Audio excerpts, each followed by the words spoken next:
Welcome to Gautam education students.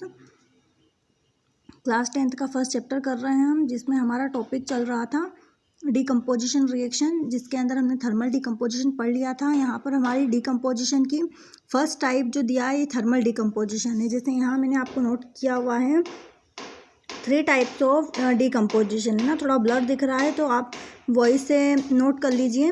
Thermal decomposition, electrolytic decomposition and photochemical.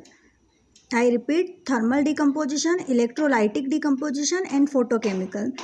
Decomposition 3 types के होंगे। Thermal decomposition जहाँ हमारे कोई भी केमिकल डिकम्पोज होने के लिए हीट की ज़रूरत लगेगी, तो ऐसे डिकम्पोजिशन को थर्मल कहा जाएगा।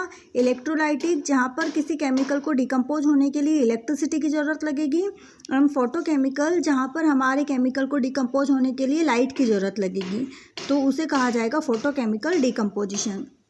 ये एग्जाम्पल हम पढ़ चुके थे। CaCO3, इसको हीट दी गई तो CO और CO2 में डिकम्पोज हो गया, तो यहाँ हीट का यूज़ किया जा रहा है, इसीलिए इसको थर्मल डिकम्पोजिशन कहा गया है। उसके बाद अगर वाटर मॉलिक्यूल को हम तोड़ने की बात करते हैं, वाटर के अंदर जैसे इलेक्ट्रिसिटी डाल दी जाती है तो वाटर के हाइड्रोजन ऑक्सीजन अलग हो जाते हैं। हमारी इक्वेशन बनेगी 2H2O give rise to H2 plus O2। 2H2O give rise to H2 plus O2। यहाँ पर हमारे H2O किसकी प्रेजेंट में वर्क कर रहा है, तो H2O के अंदर हमने इलेक्ट्रिसिटी इन्वॉल्व की है, तो इसीलिए इसको इलेक्ट्रोलाइटिक डिकम्पोजिशन कहा गया है। थर्ड है हमारा, you will see that while silver chloride turn grey in sunlight, this is due to the decomposition of silver chloride into silver and chlorine by light. अब हमारा सनलाइट के थ्रू अगर decomposition हो रहा है तो उसको कहा जाएगा फोटोकेमिकल डिकम्पोजिशन। जैसे यहाँ पर बात की गई है सिल्वर क्लोराइड की। सिल्वर क्लोराइड का फॉर्मूला होता है AgCl, वाइट कलर का था। जैसे ही उसको सनलाइट की प्रेजेंट में रखा वो चेंज हो गया, उस ग्रे कलर में चेंज हो गया, मीन्स उसके अंदर से Ag सिल्वर अलग हो गया एंड क्लोरीन Cl अलग हो गया। हमको इक्वेशन भी दिखाई गई है, 2AgCl सॉलिड फॉर्म में था, सनलाइट की प्रेजेंट में 2Ag प्लस Cl2 में वो कन्वर्ट हो गया।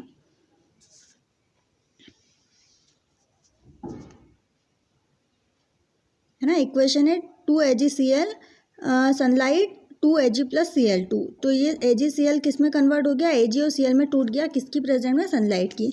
तो ऐसे डिकम्पोजिशन को कहा जाएगा फोटोकेमिकल डिकम्पोजिशन। 3 डिकम्पोजिशन हमने देख लिए। उसके अलावा हमको दिया गया बेसिस ऑफ एनर्जी फ्लो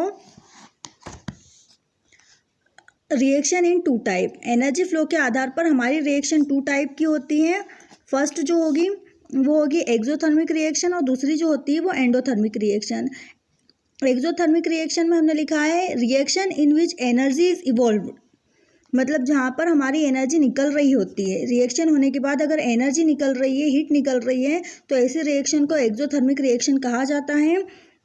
और एंडोथर्मिक में हमने लिखा है reaction in which energy supplied, जहाँ पर एनर्जी सप्लाई की जाती है, मतलब एनर्जी के प्रेजेंट में ही हमारी रिएक्शन हो पाएगी, तो ऐसे रिएक्शन को एंडोथर्मिक रिएक्शन कहा जाता है।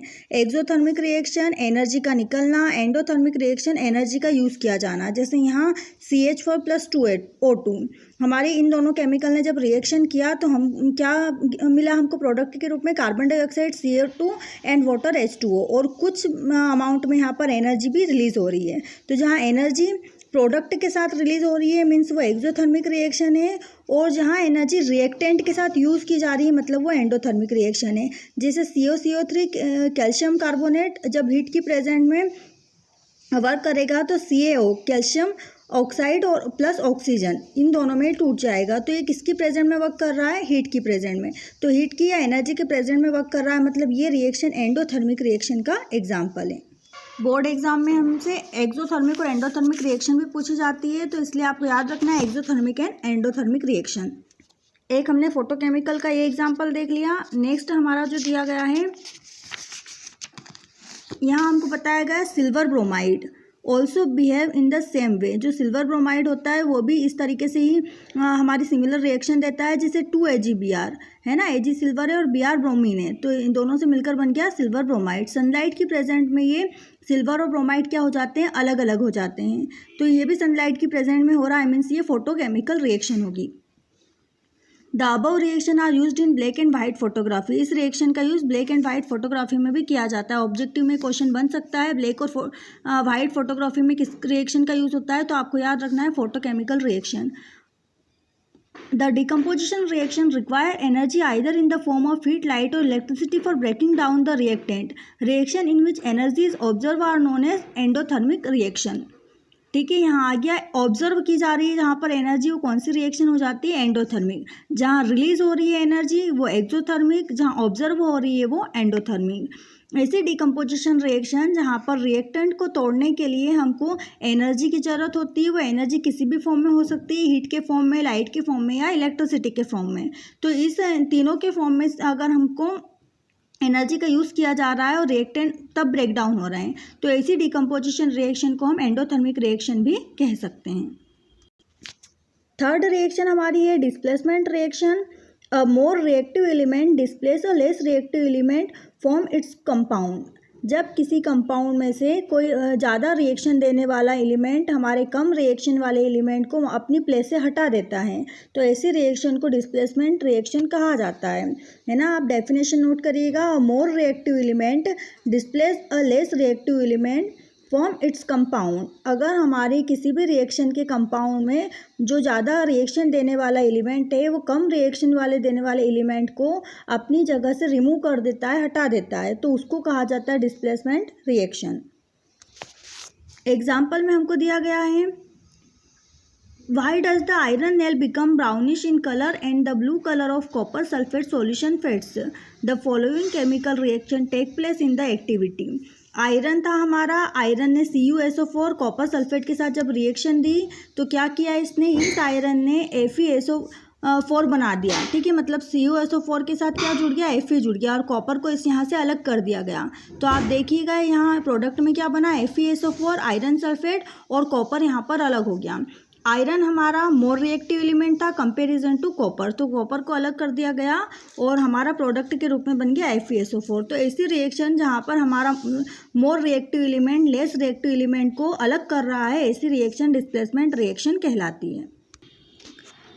रिएक्शन तो आपको एक कंपलसरी याद करना ही है, पर कभी आपसे ऑब्जेक्टिव में अलग अलग टाइप की रिएक्शन भी, तो रिएक्शन आपको सभी मोस्टली याद होनी चाहिए. यहाँ अदर एग्जांपल दिया गया है डिस्प्लेसमेंट रिएक्शन का जिंक के साथ. CuSO4 कॉपर सल्फेट जब जिंक के साथ रिएक्शन देता है तो क्या बनता है, जिंक भी हमारा ज़्यादा रिएक्टिव एलिमेंट है तो यहाँ कॉपर को डिस्प्लेस कर देता है, तो बनता है हमारा ZnSO4 और कॉपर यहाँ पर अलग हो गया, जिंक सल्फेट बन जाता है और कॉपर को यहाँ अलग कर दिया जाता है.